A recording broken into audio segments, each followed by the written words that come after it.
맞추어서 묵도드림으로써 주일 예배를 시작하겠습니다.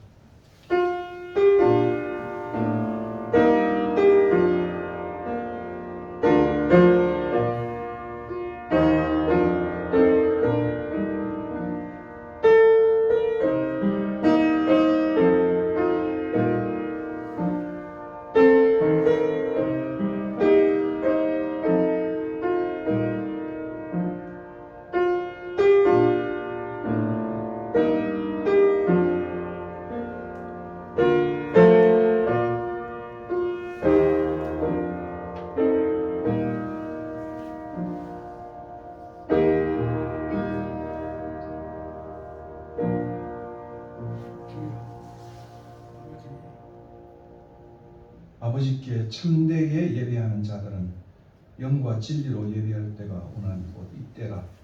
아버지께서는 자기에게 이렇게 예배하는 자들을 찾으십니다. 하나님은 영이시니 예배하는 자가 영과 진리로 예배할지니라. 아멘. 감사하신 하나님, 우리의 찬양을 받아 주시옵소서. 이전보다 내가 주님을 더 사랑한다는 고백이 세월 지나갈수록 우리의 진실한 고백이 되게 하시고 마음에서 우러나는 고백되게 축복하여 주시옵소서. 두세 사람 모인 곳에 하나님 함께 계시다는 약속을 따라 저희 가운데 거하심을 감사합니다. 이 시간도 우리의 찬송을 받아주시고 기도를 받아주시고 우리의 헌물을 받아주시며 우리의 남은 생애도 받아주시옵소서. 성령 하나님께서 오늘도 말씀으로 저희 가운데 찾아보셔서 위로하게 하시고 오늘도 흩어져 있는 모든 우리의 권속들, 자녀들 어디 있든지 간에 주의 교양과 은교로 주님 양육하게 하시고 모든 시험과 악과 유혹에서 오늘도 이들을 건져 주시옵소서. 코비가 하루속히 종식되게 하시고 한국교회가 새 힘을 얻을 수 있도록 힘을 더하여 주시옵소서. 이 시간도 주님 홀로 영광 받아 주시옵소서. 존귀하신 예수 그리스도 이름으로 기도하옵나이다. 아멘. 전능하사 천지를 만드신 하나님 아버지를 내가 믿사오며 그 외아들 우리 주 예수 그리스도를 믿사오니 이는 성령으로 잉태하사 동정녀 마리아에게 나시고 본디오 빌라도에게 고난을 받아사 십자가에 못 박혀 죽으시고 장사한 지 사흘 만에 죽은 자 가운데서 다시 살아나시며 하늘에 오르사 전능하신 하나님 우편에 앉아 계시다가 저리로서 산자와 죽은 자를 심판하러 오시리라. 성령을 믿사오며 거룩한 공회와 성도가 서로 교통하는 것과 죄를 사하여 주시는 것과 몸이 다시 사는 것과 영원히 사는 것을 믿사옵나이다. 아멘. 네, 찬송가 67장 찬송 올리겠습니다.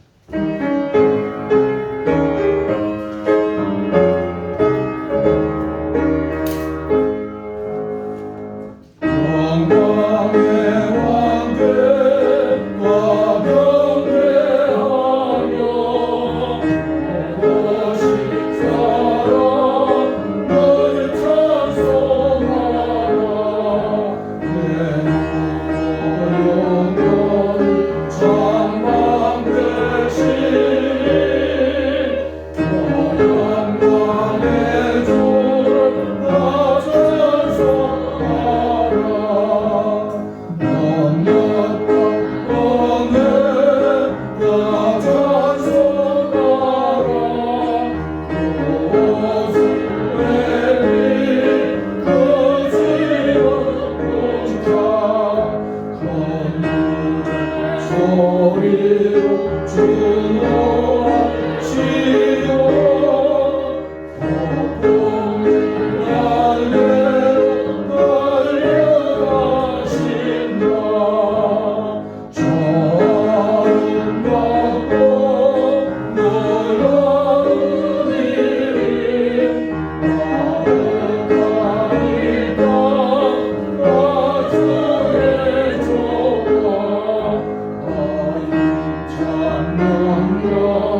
다 같이 기도하시겠습니다.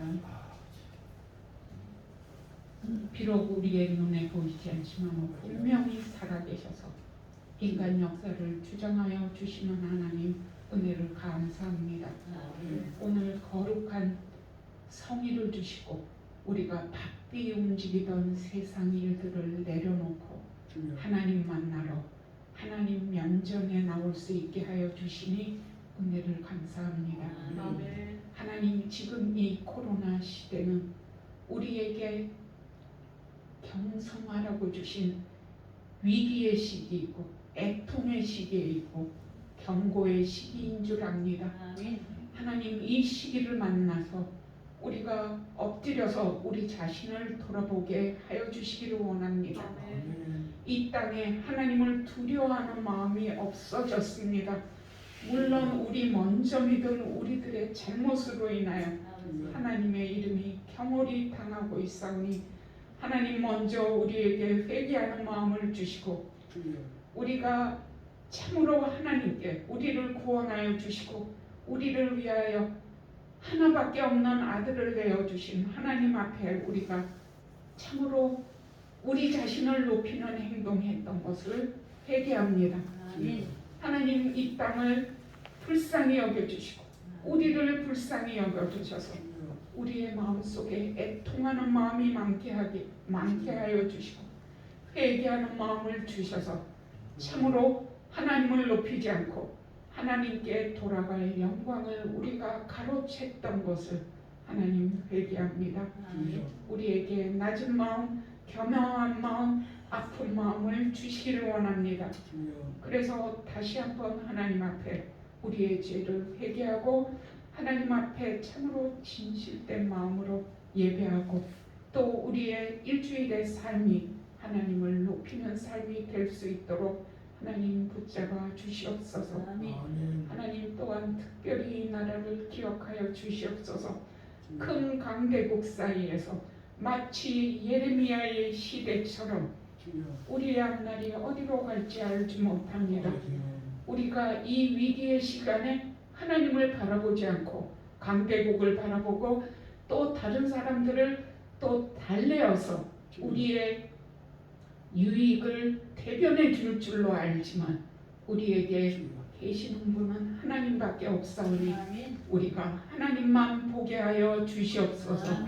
이 땅의 미래를 하나님이 주장하여 주시고 우리가 온전히 성실한 마음으로 회개할 때 하나님께서 다시 한국 교회를 회복시키시고 다시 한번 우리들 가운데 여호와의 이름이 높임을 받는 그러한 시기가 오도록 하나님 우리에게 은혜를 더하여 주시고 우리를 긍휼히 여겨 주시옵소서. 하나님, 이 땅의 정치가 또한 혼란하오니 하나님, 위정자들에게 백성을 두려워하고 하나님을 두려워하는 마음을 주시고 그래서 참으로 낮은 마음으로 그야말로 주의 백성은 큰 백성이고 나는 작은 자라고 하는 마음을 이 땅의 위정자들에게 주시옵소서.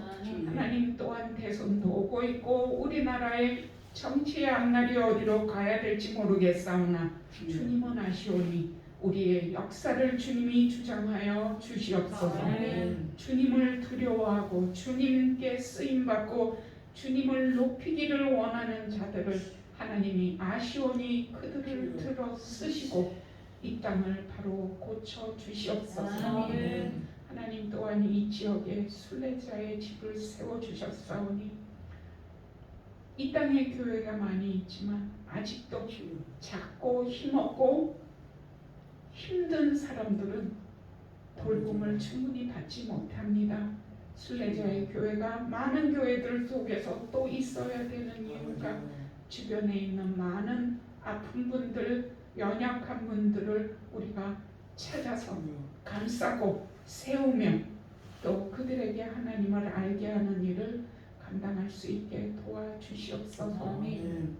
많은 교인들이 오지 못하였지만 그들이 어디에 있든지 하나님이 함께하여 주시고 위로하여 주시고 참으로 시험에 들지 않게 하여 주시고 복음의 말씀을 그리워하는 마음을 주시옵소서. 또한 우리들이 흩어져 있어도 늘 염려하고 기도하며 서로 위하는 그 사랑이 끝이지 않게 하여 주시옵소서. 혹시 우리 중에 오지 못한 이들 가운데 몸이 연약하여 오지 못한 분이 계십니까? 하나님이 찾아가 주셔서 그 몸에 강건함을 주시고 그 거칠어진 영혼을 하나님이 어루만져 주셔서 마음에 평안이 있게 하여 주시고 경제적으로 어려운 분들이 있으니까 하나님이 긍휼을 베풀어 주셔서 필요한 것들을 채워주시기를 원합니다. 또 주변에 복음을 알지 못하고 주님을 알지 못하는 많은 사람들이 있사오니 우리에게 만남의 기회를 주시고 만남의 축복을 주셔서 그들에게 말씀이 전달될 수 있게 도와주시옵소서. 예배를 위하여 준비하는 또 많은 손길 속에도 하나님이 위로하여 주시고 우리가 일일이 그 필요를 다 구하지 못하였지만 하나님께서 필요를 하시고 하나님 섬기기를 원하는 그 마음속에 축복하여 주시옵소서. 함께하여 주시고 이 오늘 선포되는 말씀 속에 하나님이 이 땅에 전하기를 원하는 말씀을 주의 종의 입을 통하여 하게 하여 주시고 우리는 겸허한 마음으로 은혜의 말씀을 사모하고 우리의 마음판에 새기며 일주일 동안 우리의 삶 속에서도 이루어 나갈 수 있게 도와주시옵소서. 함께하여 주시기를 원하고 우리 주님 예수님의 이름으로 감사하며 기도하옵나이다. 아멘.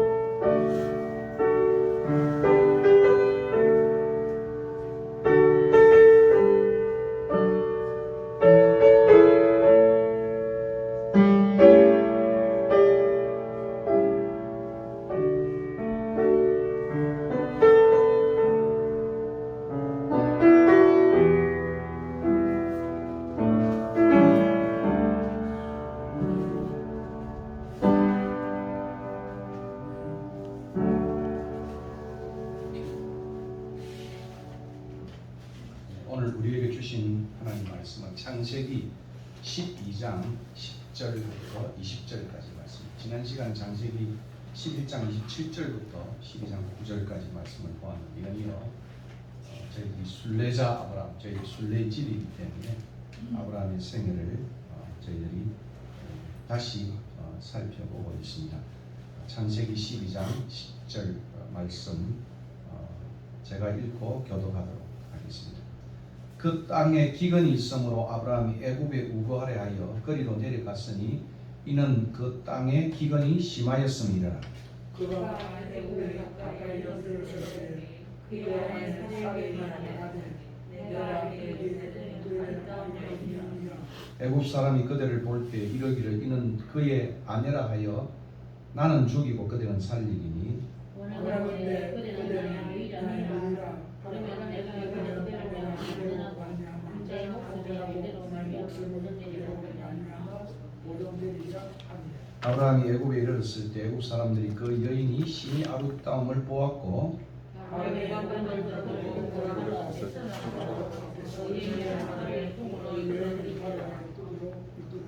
이에 바로가 그로 말미암아 아브라함을 후대함으로 아브라함이 양과 소와 노비와 암수 나귀와 낙타를 얻었더라.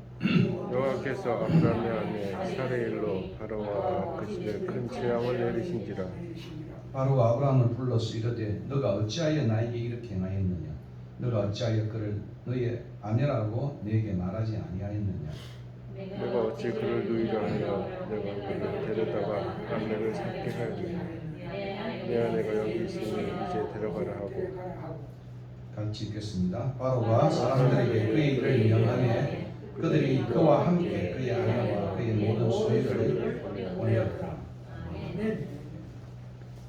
앞에서 이미 우리는 아브라함의 신앙 여정의 특징인 머무름이 없는 신앙, 떠남의 부르심에 대해서 살펴보았습니다.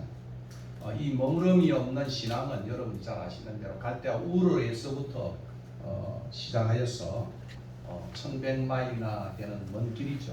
갈대아 우르는 초승달이 있는 유브레스 강가에 있는 고대 바벨론 제국입니다. 거기서부터 시작해서 위쪽으로 하란으로 올라갔고, 그 하란은 또 우르와 아주 유사한 그러한 우상 숭배의 본거지며 무역로에 있습니다.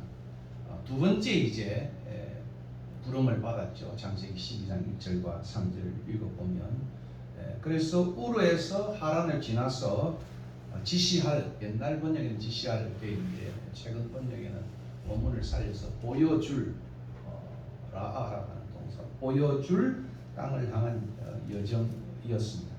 근데 여러분 살펴보시면 지난 시간에도 본 것처럼 지시할 땅에 이른 아브라함은 그 지시할 땅에 이른 약속의 땅, 그것이 그의 신앙의 종착지가 아니었습니다. 이것은 약속의 땅에만 들어오면 이제 모든 것이 보장되었다 하는 생각은 잘못이라는 그런 것입니다. 마치 우리가 예수 믿고 구원받으면 그것으로 다 되었다 이렇게 생각하는 잘못과 같은 것입니다. 중생은 새 생명의 시작이고, 그리고 이 새 생명을 받은 우리는 새 생활을 해야 됩니다. 그러니까 중생에서부터 새 생명에서부터 새 생활, 그리고 새 생활과 함께 골로새서는 위의 것을 향하여 나아가야 된다 이렇게 표현하고 있습니다. 여러분 첫날 저희들이 아브라함 순례자 아브라함을 볼 때도 히브리서 11장에 나오는 8절부터 16절의 말씀을 보았는데, 아브라함의 신앙의 여정은 히브리서 기자가 우리에게 보여주는 것은 약속의 땅이 종착지가 아니었습니다. 본향을 향해서 하나님이 계획하시고 세우신 그 성을 향하여 나아가는 그런 인생이었다 이렇게 히브리서 기자는 우리에게 보여주고 있습니다. 아브라함의 신앙 여정도 바로 이와 마찬가지인 것입니다. 지시할 땅에 들어간 것이 신앙의 과정의 여정의 목적지가 아니라 거기서부터도 계속해서 창세기 22장까지 아브라함은 머무름 없이 나아가고 있는 것을 봅니다. 그 나아감은 어느 학자는 지시할 땅에서부터 지시할 산까지의 나아갑니다. 그 모리아산이죠. 그러니까 마치 오늘 우리의 신약으로 말하면 십자가의 시작에서 우리는 다시 십자가를 향해서 나아가는, 십자가는 우리의 구원이지만 또 다른 십자가의 길은 우리에게 성화의 길, 자기 부인의 길을 의미하는 것입니다. 이 지시할 땅에서 지시할 산까지의 아브라함의 그 12장에서 22장까지, 또는 아브라함의 생애를 조금 더 확장한다면 11장 27절에서부터 25장까지 이 다음 세대까지 이어진다고 한다면 그 여정에는 수많은 시험들이 있었어요. 그리고 아브라함은 이 많은 시험들을 통해서 아브라함이 성숙해져가고 오늘 이스라엘만이 우리들의 믿음의 조상으로 우뚝 서게 되는 것입니다. 예수 믿고 구원받으면 모든 문제가 없어지는 것, 문제의 종결을 의미하는 것이 아니죠. 하나님 우리에게 이런 신앙 여정에 여러 가지 시험을 허락하심으로 이들 시험을 통해서 우리의 신앙이 확고하게 되고 또 우리의 믿음이 순결하게 되고, 그리고 그 속에 있는 수많은 잡초와 찌꺼기들을 제거하는 작업을 하는 것입니다. 마치 마라톤 선수가 하는 것처럼 히브리 12장에 나와 있는 인생의 마라톤, 거기에도 보면 믿음의 주 온전케 하신 주님을 바라보면서 모든 무겁고 얽매인 것들을 다 벗어 던지고, 마치 마라토너가 가장 가벼운 복장을 가지고 단순한 복장을 가지고 그 목적지를 향해 가는 것처럼 우리의 인생에 눌러붙어 있는 잡초와 찌꺼기들을 제거하는 일을 이 과정에서 하게 된다. 그런 말입니다. 믿음의 학교에서 성숙하려면 여러 가지 시험을 통과해야 하는 것입니다. 욥기에도 보면 내가 가는 길을 오직 그가 아시나니 그가 나를 단련하신 후에는 내가 정금같이 나오리라. 욥에 대한 말씀입니다.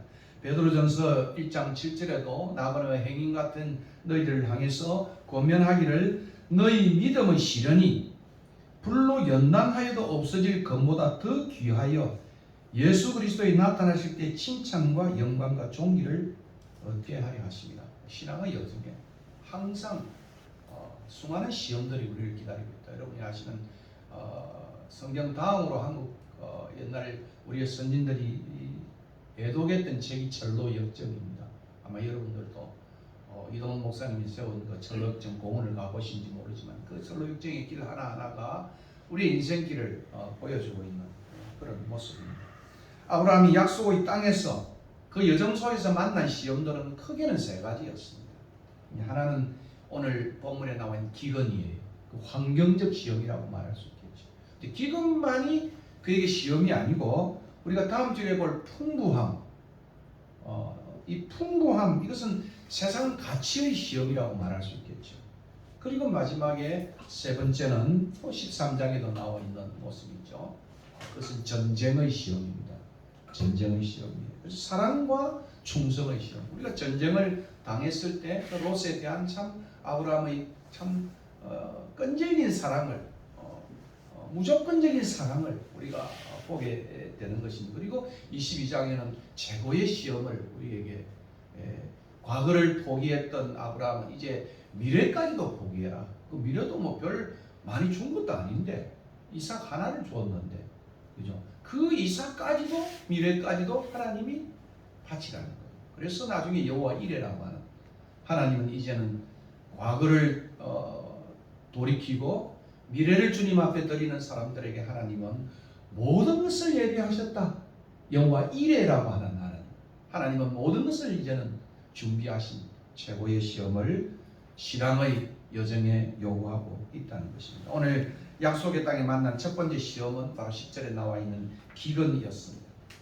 자기의 생의 기반인 모든 것, 본토와 친척 아비집을 버리고 헌신하며 들어선 땅이 그래도 번영과 축복이 되어야 되지 않겠어요? 그래도 하나님 제가 이렇게 버리고 떠났는데 그런데 들어서자마자 여러분 이 9절 앞절에 보면 들어서서 아브라함이 이제 첫 번째 하나님 앞에 제단을 쌓고 또 온 김에 제단을 쌓습니다. 이렇게 또 들어서서 하나님 앞에 헌신했던 아브라함이었는데 오늘 10절은 정말 오늘 보시면은 그 땅에 기근이 들었다. 그 들어선 땅에 그 약속의 땅에 가라고 하신 그 땅에 보여줄 땅에 기근이 들었다고 말하고 있습니다. 유프라테스 강을 끼고 잘 정비되고 그리고 번성하고 비옥한 초성달 지역이잖아요. 이게 이제 4대 문명의 발상지는 이런 바로 그 강을 끼고 있는 초성달 지역의 고대 바벨론의 도시예요. 그 우르를 떠났습니다. 그리고 무역로상의 가장 번성한 도시인 화란도 뒤로 한 채에 하나님의 부르심을 따라 도착한 가나안의 기근이라니 그것도 그냥 기근이 아니었습니다. 10절 말씀을 보면 이런 그 땅에 기근이 심하였다. 자기 생각에는 정말 젖과 꿀이 흐르는 버리고 떠난 땅이었으니까 그 넓은 목초지가 펼쳐질 줄 알았는데 그가 옮긴 땅은 네게버였어요. 네게버는 황무지라는 땅이에요. 그에게 주어진 남방으로 내려가는 그 길이 네게버가 황무지인데 광야로 들었으면서 그의 생애가 기근을 만나게 되었습니다. 참 이해할 수 없는 신앙의 문제였어요. 대식구를 가진 아브라함에게 특별히 롯과 함께 양떼와 소떼와 그리고 낙타와 노비들 굉장히 큰 그러한 대식구지요. 아브라함에게 닥친 기근은 현실적으로 대단히 심각한 문제였습니다. 아브라함의 신앙이 지금 기근이라고 하는 현실적 어려움을 만나서 시련을 겪고 있습니다. 이것은 예수 믿고 난 다음 우리가 흔히 당하는 시련일 수도 있어요. 예수 믿고 축복의 생활이 되는데 어떻게 예수를 믿었는데 갑자기 희한한 시련들이 닥쳐올 경우들을 우리는 종종 간증을 통해서 또 우리의 삶을 통해서 만나기도 하는 것입니다. 어떻게 이 약속의 땅에 기근이 있을 수 있나? 약속의 땅과 기근이라고 하는 신앙과 현실이라고 하는 이 괴리가 우리의 신앙생활 속의 삶에 찾아온다는 것입니다. 이 기근의 시험은 일종의 아브라함의 신앙의 깊이를 청량하는 신뢰의 시험이었다 이렇게 말할 수 있어요. 다시 말하면 아브라함의 신앙의 참상을 보여준다. 멋있게 그가 예배를 드리고 또 옮길 때마다 여호와 이름을 불렀지만은 그 밑바닥에 있는 아브라함의 신앙의 민낯이 무엇인지 다시 한번 이 시련을 통하여 우리는 보게 되는 것입니다. 내가 얼마나 손해를 보고 믿음으로 떠난 것인데 어떻게 이런 일이 있을 수 있나? 하란에서 내가 하나님 말씀만 의지하여 믿음으로 떠났는데 어째 이런 일이? 갈대아 우르나 하란에서는 기근을 직면하지도 않았는데 그 우상의 땅에도 직면하지 않았는데 어떻게 하나님께서 가라고 한 이 약속의 땅에서 기근을 만들 수 있나? 그것도 심한 기근은 아주 심한 스비한 아주 혹독한 이런 표현입니다. 과연 신앙이란 뭘까? 하나님은 살아있을까? 어떻게 난 지금까지는 신앙의 모험만으로 살아온 것이 너무 현실을 모르는 것 같아. 아마 이런 회한이 이 10절 안에 있는 그 시간 동안에 그 행간 속에는 아마 깊은 아브라함의 고민이 있었지 않았나 저는 그런 생각을 해봅니다. 10절에 보니까 그 땅에 기근이 들었으므로 그죠? 그리고 아브라함이 애굽에 거류에 아굽에 내려갔다 그랬잖아요. 근데 그 사이는 침묵하는 것 같지만 아브라함에게는 굉장히 많은 고민거리가 아마 잠 못 이루는 신앙의 번민이 있었을 거라고 저는 그렇게 생각을 합니다.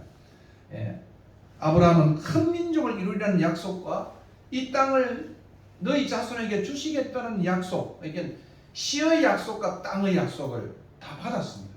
지금 생각해보니 현실을 뻗쩍 차리고 부흥했다는 그런 줄 알았는데 집에 들어오니까 뭐 이런 생각을 할 수 있겠죠.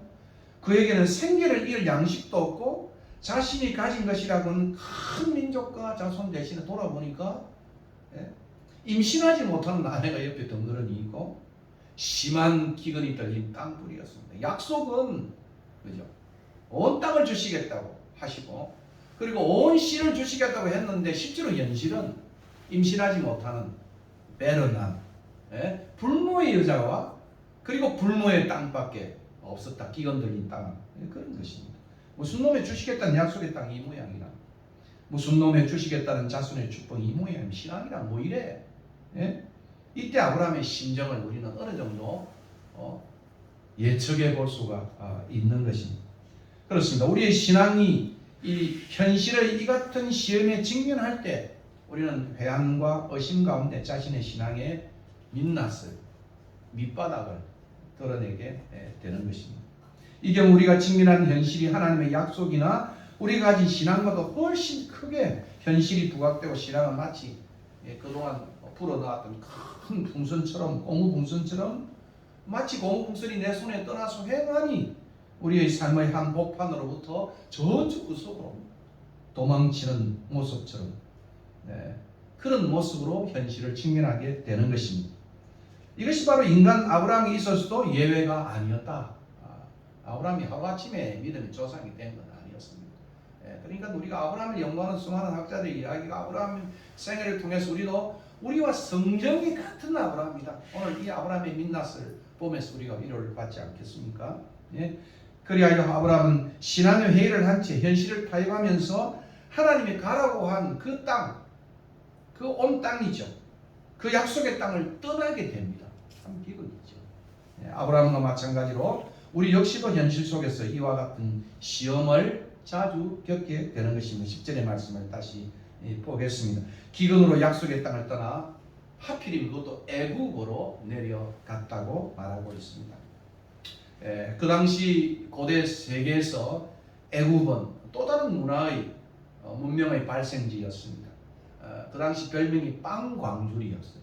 빵광주리로 불리는 풍성한 애굽으로 피신함으로 나일의 그러한 그 비옥한 땅이 델타의 지역이 그 땅이 바로 풍수함. 그래서 자주 보면 요셉도 보면 그죠 뒤에 그 기근이 들려서 애국으로 내려가는 모습을 우리가 성경을 통해서 직면하게 되는 것입니다. 아브라함은 이 기근 속에서 하늘의 언택보다는 하늘의 비보다는 나일강의 안전을 택하고 있습니다. 이것은 마치 그의 자손들인 출애굽 백성의 모습을 미리 보는 것 같습니다. 광야에서 어려움에 직면했을 때 이스라엘 백성들은 오늘 네게브 광야에서 그 기근을 만났던 그 모습처럼 광야에서 물이 없고 그리고 그 안에 또 빵이 없는 그런 곳에서 이스라엘 백성들이 불평하지 않습니까? 그래서 다시 그들이 애굽으로 돌아갈 것을 외치는 것을 우리는 성경을 통해서 알게 됩니다. 사실 약속의 땅에 닥친 이 기근은 하나님께서 허락하신 시험이었습니다.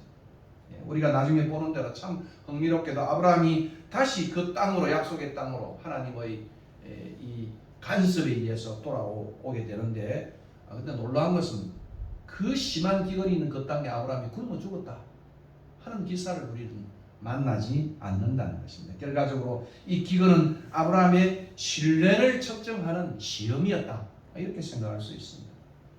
슬프게도 아브라함은 이런 시험을 직면하게 되었을 때 하나님의 약속을 신뢰한다. 그렇지 하나님이 내게 땅을 준다고 그랬지. 그럼 내가 여기서 죽든 살든 하나님 바지가미 붙들고 내가 있을 거야. 이렇게 하지도 않았어요.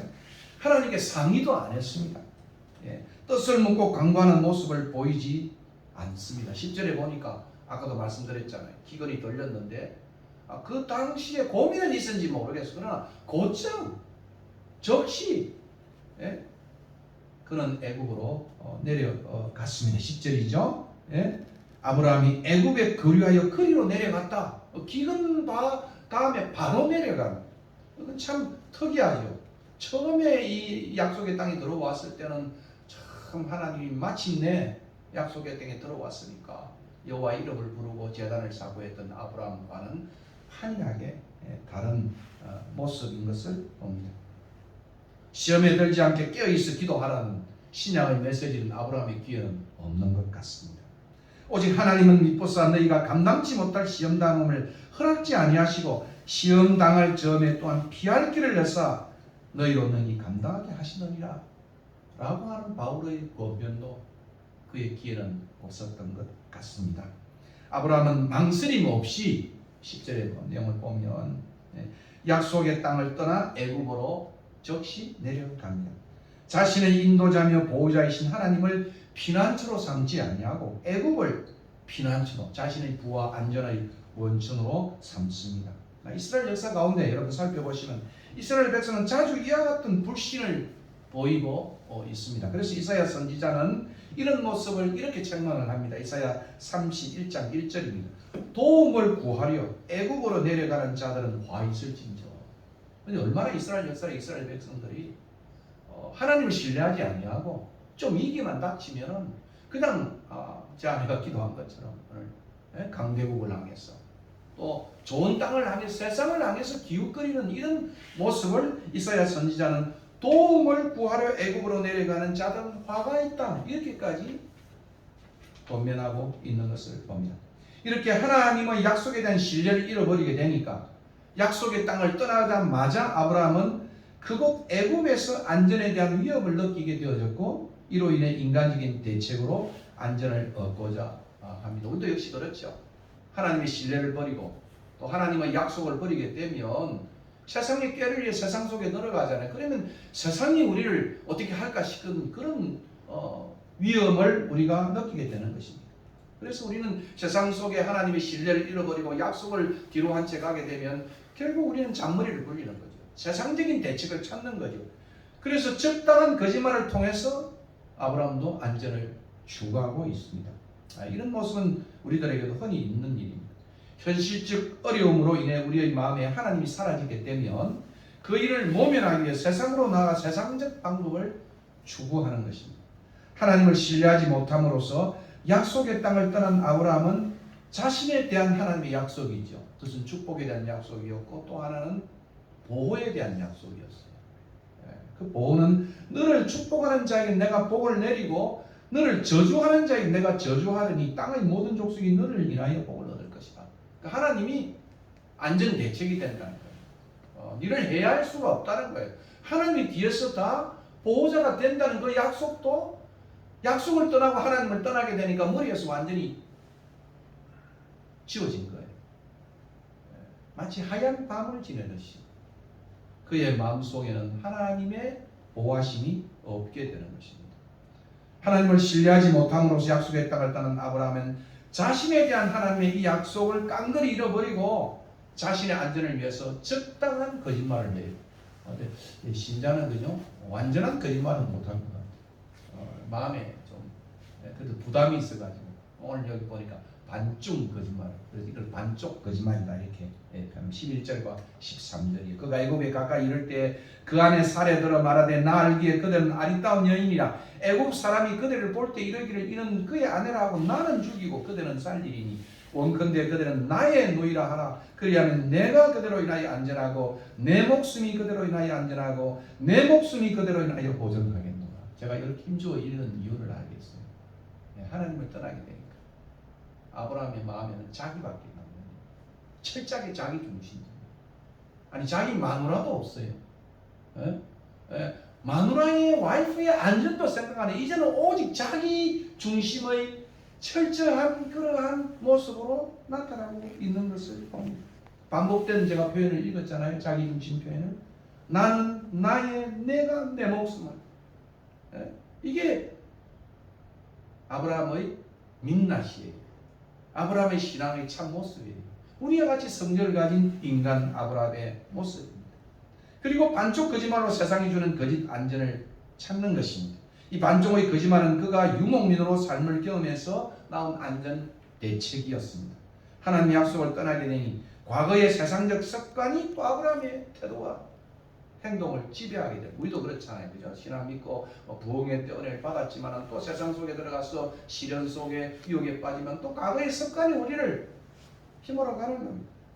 여러분 창세기 2장 13절에 보면 하나님이 나로 내 아비의 집을 떠나서 두루 다니게 하실 때에 내가 아내에게 말하기 이후로 우리는 가는 곳마다 그들은 나를 그들이 오라버리라 하라. 이것이 그대가 내게 베풀 은혜라. 여보 당신이 내게 베풀 은혜가 있다고 한다면 돌아다니는 사람이 어떻게 나를 위협할지 모르니까 당신도 좀 예쁘기도 하고 그러니 당신이 내게 줄 수 있는 선물은 반중 거짓말을 당신도 동의해주고 우리도 그렇게 살자. 이게 그가 가지고 있는 세상적인 그러한 안전 대책이었다. 그렇게 말할 수 있는 것입니다. 아브라함은 지금 기근이라는 현실적 어려움에 직면하여 하나님에 대한 신앙의 바퀴를 굴리지 아니하고 잔머리를 굴리고 있습니다. 꼼수를 쓰고 있다 이런 말입니다. 우리는 여기서 신앙의 조상이 아니라 참 졸장부 아브라함을 만나게 됩니다. 마누라를 전방에 내세워서 등에 업고 안전을 추구하려는 아브라함의 모습, 참 졸장부 치사한 그런 남편이기도 하고 아브라함이기도 한 것입니다. 그리고 또 이 다른 표현도 보면 나알기에는 그들은 아리따운 여인이라. 나알기는 그들. 평소에 이런 말을 해주면 참 좋은데, 그죠? 또 이런 위기 때, 그죠? 위기 때 나알기는 평소에 늘 밥 먹다가 생각하다가 하면 좋은데 이런 위기 때 이런 말을 하는 것은 참 곧이 듣기가 쉬운 내용은 아닌 것 같습니다. 참 입술에 발린 말 같아요. 치사한 아브라함의 모습을 우리는 만나게 됩니다. 결국 아브라함은 하나님의 약속을 신뢰하지 못하게 되니까 두려움이 생기고 이 두려움은 인간적 계략을 택하게 되는 것입니다. 과연 우리의 참된 도움은 어디 있습니까? 이 점에서 잠언의 교훈은 이렇게 말합니다. 오직 나를 듣는 자는 안전히 살며 재앙의 두려움이 없이 안전하리라. 대저 여호와는 너의 의지할 자신이라 너의 발을 지켜 걸리지 않게 하시리라. 사람을 두려워하면 올무에 걸리거니와 여호와를 의지하는 자는 안전하리라. 이것이 지혜자의 권면이기도 한 것입니다. 오늘 이런 모습은 신앙인의 삶에 흔히 있는 형태이기도 한 것입니다. 극심한 환난으로 인해 하나님께 대한 신뢰를 상실한 신자는 자신의 사회적 안전만을 추구하는 극도의 이기주의자로 전략하게 되는 것입니다. 사사시대의 사람들이 그러했고 오늘 우리들의 모습이기도 한 것입니다. 그래서 군대에 가면 훈련 생활을 한 사람이 이 점을 잘 이해하는 것입니다. 극한 훈련 생활을 통해 가지고 이기심을 극복하고 희생정신과 정의를 갖게 되는 것입니다. 결국 하나님께 대한 신뢰의 부족은 두려움과 거짓으로 나아갔고 이런 거짓말은 오직 자신의 안전만을 추구한 이기심에서 나온 것임을 우리가 보게 됩니다. 나의 안전, 네 때문에 내가 살겠다. 마누라의 안전은 어디 갔는지 없는 그런 철저한 인간 아브라함을 만나게 되는 것입니다. 본문의 표현으로 자신은 살고 아내는 빼앗기도 된다는 이기적인 발상을 우리는 만나게 됩니다. 그러면 모든 것이 잘 될 것 같습니까? 거짓된 안전이 세상이 주는 안전이 나의 안전이 그에게 행복을 주리라고 생각합니까? 천만의 말씀이에요. 우리 역시도 마찬가지입니다. 기근이라는 현실의 어려움을 직면하게 되면 하나님에 대한 신뢰의 울타리를 벗어나게 되고 쉽게 도덕의 옷을 벗어던지고 세상과 타협하는 것입니다. 예수 믿는 정치인들도 보니까 그런 구석에 들어가면 쉽게 세상적인 방법으로 때로는 목사도 그런 것 같아요. 추구하게 되는 것을 봅니다. 이럴 경우에 뜻대로 부르심을 입은 신자의 삶에 닥친 그러한 어려운 현실적 문제는 자신의 꾀대로 쉽게 풀리지 않고 도리어 복잡하게 얽히는 경우가 더 많습니다. 이것이 하나님이 뜻대로 부르시는 자들에게 대한 하나님의 간섭이에요. 사랑이에요. 이 14절 15절을 보십시오. 순탄하게 그들이 눈이 멀어가지고 잘 안 보고 그냥 설 통과할 줄 알아요. 아브라함이 애굽에 이르렀을 때 14절이에요. 애굽 사람들이 그 여인의 심히 아리따움을 보았고 바로의 대신도도 그녀를 보았고 바로 앞에 칭찬함으로 그 여인을 바로의 궁으로 지하여들이 궁으로 들였다. 그들의 눈에 띄었다는 거예요. 이게 저는 참 우리의 삶을 돌아보면 우리가 피해서 세상 방법으로 이렇게 있으면 마치 요나가 다시서로 이렇게 내려가면 모든 문제가 평안하게 하나님의 낯을 피해서 가는 줄 알았지만 그러나 하나님을 사랑하는 자에게 하나님은 간섭하셨어. 덜키게 하시는 거예요. 덜키게. 덜컥. 참. 어떻게 이렇게 꼬이나? 하필이면 이렇게 눈이 잘 뜰 줄이야. 사실 이것은 하나님의 사랑스러운 간섭이었다. 저는 그렇게 생각을 합니다. 자기의 꾀대로 순탄하게 일이 잘 될 줄 알았는데 결국 아브라함은 기근보다 더 큰 공경에 빠지게 됩니다. 그것은 시의 약속에 대한 위협으로 나타납니다. 아내를 빼앗기고 아내를 통해서 씨를 주겠다는 그 약속에 큰 위협이 닥치게 되어졌다는 말씀입니다. 우리가 하나님의 뜻을 떠나서 현실에 대한 두려움으로 거짓으로 나아가게 되면 우리를 향한 하나님의 약속의 세계가 위협을 받게 되는 거예요. 우리가 흔히 보는 대로 신자의 불신앙과 거짓된 삶으로 인해 하나님의 약속의 세계, 교회가 공부하고 목사의 하나의 거짓말이, 목사의 하나가, 신자의 하나가, 예수 믿는 자의 하나가 교회 전체의 하나님의 시의 전체 위기를 만나게 된다. 그런 말씀입니다. 신자가 어두운 길을 가게 되면 결국 덜통이 나게 됩니다. 덜통이 나게 됩니다. 요나의 스토리가 바로 그런 것입니다.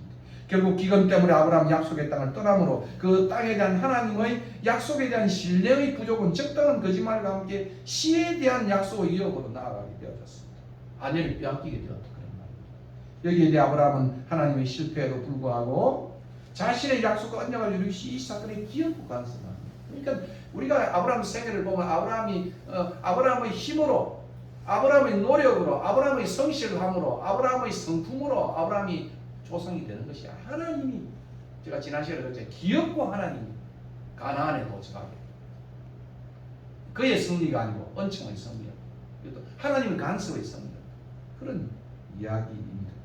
17절에 그러나 여호와께서 아브라함의 아내 사레 때문에 바로와 그 집에 큰 재앙을 내리십니다.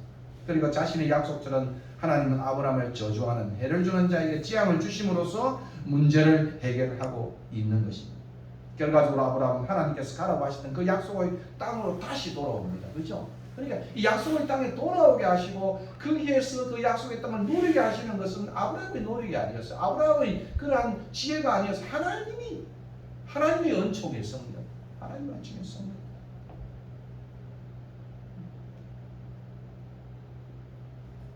아브라함을 무조건 변호하지 않으시고 또 그들을 책망하지 할 뿐만 아니라 아브라함도 책망하시는 것을 보게 되겠죠. 18절 19절입니다. 바로가 아브라함을 불러 이르되 너가 어찌하여 나를 이렇게 대접하였냐 너가 어찌하여 너를 내 아내로 내게 구하지 아니하였느냐 너가 어찌하여 그녀를 누이라 하여 속이며 그렇게 번역하면 좋겠죠. 나로 그녀를 취하여 아내를 삼게 하였느냐 너 참 인간이 그럴 수 있냐 이런 이제 책망을 하게 되는 거죠. 우리가 세상 속에 현실적 어려움을 만나 하나님의 길과 다른 세상의 길을 택하여 나아갈 때 세상은 그것을 알고 우리를 책망하는 거예요. 세상은 우리를 책망하는 거예요.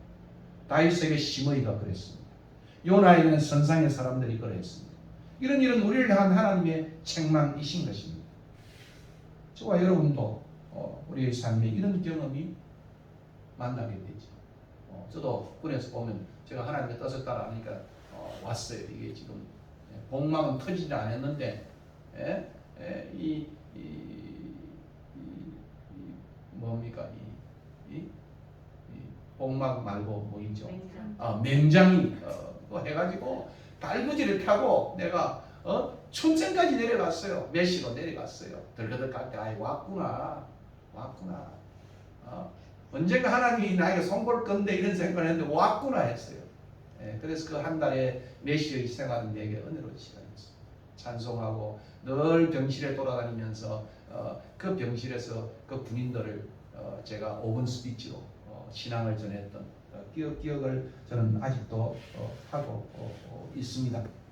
현실적 안전을 위해 하나님이 기뻐하지 않는 어두운 일, 비윤리적인 일을 택함으로써 세상으로부터 창피를 당하는 경험입니다. 하나님은 자신의 의를 위해 우리의 성결을 위해 결코 침묵하지 않으십니다. 자주 제가 좋아하는 인생 막대기와 채찍질로 우리를 훈계하십니다. 제 딸 아들에게도 제 아들이 하나님의 길을 벗어나면 하나님이 인생 막대기와 채찍질로 좀 후려쳐서 기어코 손발이 부러지더라도 가도 좋겠다 그러니까 우리 딸이 아빠 이제 그 기도 그만하세요. 이제 제가 정신 차렸어요. 더 단단해진 딸의 모습을 저는 기억을 합니다. 사실 이렇게 돌아올 바에는 처음부터 남았으면 얼마나 좋겠어요. 안 그렇습니까? 이렇게 돌아올 바에는. 이렇게 하여 아브라함은 기근의 시험으로부터 혹독한 훈련을 받고 하나님을 신뢰하는 법을 배우게 되었습니다. 정상적인 예배 생활이 회복되어졌습니다. 그리고 그 땅에서 풍부함을 맛보았다. 이런 13장에 보면 그죠? 빈털터를 온 게 아니고 이 왕이 손에 가득 쥐어줘가지고 야 가라 해서 풍부를 또 맛보았다는 거예요. 3절과 4절이 그리고 예배 생활이 회복되는 걸 보죠. 그가 네게브에서 길을 떠나 이 네게브는 황무지라고 그랬잖아요. 그죠? 광야에서 인생의 광야에서 하나님의 훈련을 통해서 다시 하나님을 신뢰하는 걸 배운 사람은 오늘 여기 보니까 베델에 이르렀어. 베델과 아이 사이고 전에 장망쳤던 곳에 이르니 그가 처음으로 땅을 쌓은 곳이라. 그가 거기서 여호와 이름을 불렀더라. 결국 인생의 황무지에서 길을 떠나 하나님의 집 베델에 이르렀어. 여호와 하나님의 이름을 부르고 예배 생활로 돌아오는 것을 봅니다. 여러분 야곱도 보면 그죠? 그가 루스 광야입니다. 그 루스 땅을 지나면서 그 광야에서 하나님을 만나고 그곳이 뭐가 됐습니까? 베델이 되었잖아요. 그래서 돌베개를 베고 하나님 만났잖아요. 그리고 나중에는 그 야곱의 나루트에서 그 실험을 하면서 그것이 또 버니엘이 되어졌습니다. 광야에서 하나님을 신뢰를 한 자들은 그곳이 바로 예배의 처소가 되어지는 거예요. 예배의 처소는 거예요. 정의 자리로 첫사랑으로 회복되죠. 그러니까 참 환난이라는 것, 시험이라는 것은 우리가 잘 견디면 하나님을 더 사랑하는, 제가 315장을 불렀던 것도 그거예요. 이전보다 더 주님을 사랑하는, 더 주님을 사랑하는. 근데 13장 1절과 2절과 6절을 보면 다시 돌아온 이곳 기근 들린 땅에서 아브라함이 굶어 죽었다는 기사가 없어요. 이 신기하잖아요. 오히려 풍부에 취했다고 서서. 이거 신앙의 롤러코스터예요. 롤러코스터예요. 말씀을 맺겠습니다. 그러니까 우리는 어제의 신앙적 헌신에 오늘의 어려운 현실을 만나면 어떻게 행동합니까? 아브라함은 하나님이 가라고 한 그 약속의 땅에 많은 것을 버리고 고향과 집을 떠나 들었었어. 첫 번째 제단을 쌓고 감격의 예배를 드는 것이 어제인데 오늘 지나니까 때 아닌 기근이 찾아와 생존의 위협을 받게 되었을 때 아브라함은 하나님의 신뢰를 버리고 이것이 인간이에요. 이것이 인간. 본문을 통해 배운 거는 확실히 이런 기근의 시험은 신앙의 우리의 참 민낯을 보게 하는 거예요. 제가 지난번에 박노희 씨를 읊었지 않습니까? 이 고난은 하늘 발길질이다. 하나님이 하늘 발길, 나를 차서 하나님을 알고 하나님을 배우게 하는 거예요. 하나님을 만나게 하는 그런 고난은 찬란한 하나님의 섭리예요. 어떤 면에서 그런 것입니다. 그래서 고난을 내가 정말 슬픈 나의 애가다, 그렇게 시인은 노래하는 것을 봅니다. 이 경우 우리는 하나님의 약속의 말씀을 지속적으로 붙들고 하나님을 신뢰하는 저와 여러분이 되었으면 좋겠다. 이것이 오늘 저희들은 교훈이에요.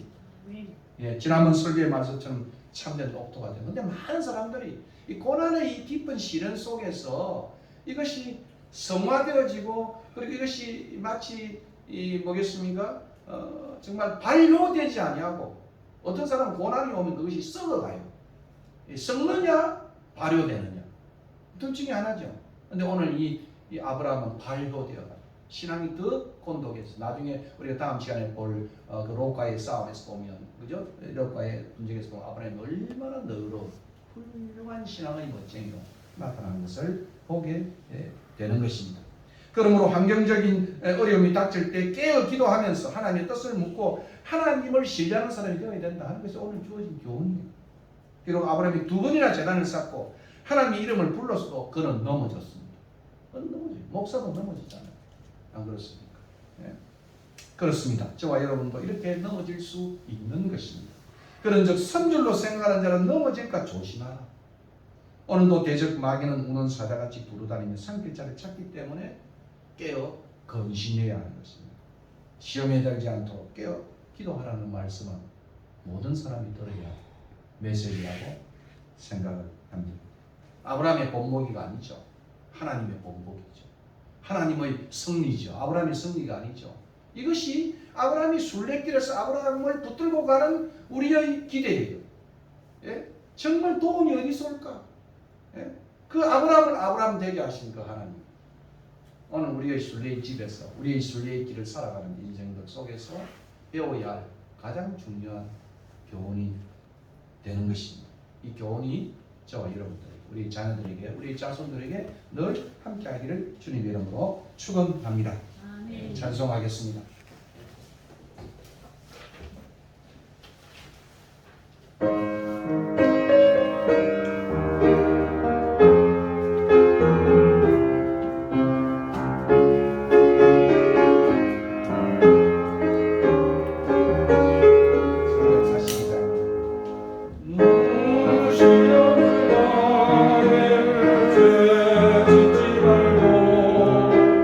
너 용기를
찬송하면서 준비한 헌금 주님 앞에 올려드립니다.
함께 기도드리겠습니다. 한 1분 정도 오늘 말씀을 기억하시면서 정말 우리의 신앙이 현실을 이렇게 직면하게 될 때 우리는 어떻게 될 것인가 하나님 앞에 신뢰하고 약속을 붙들고 깨어 기도하는 우리 모두가 되었으면 좋겠습니다. 이 말씀 기억하고 또 찬송 기억하면서 한 1분간 동성으로 기도하면 제가 헌금 기도하고 축담으로 마치겠습니다. 고마우신 아버지 하나님, 아브라함의 생애를 돌아보고 다시 한번 하나님의 끈질긴 인내하심과 또 간섭하심과 하나님의 훈련하심을 다시 한번 저희 가슴에 새깁니다. 약속의 말씀을 듣고 신앙의 그러한 우리의 삶의 모습이 어려운 현실을 만날 때도 변함없이 우리가 끝까지 하나님을 신뢰하는 그런 우리들 될 수 있도록 인도하여 주시옵소서.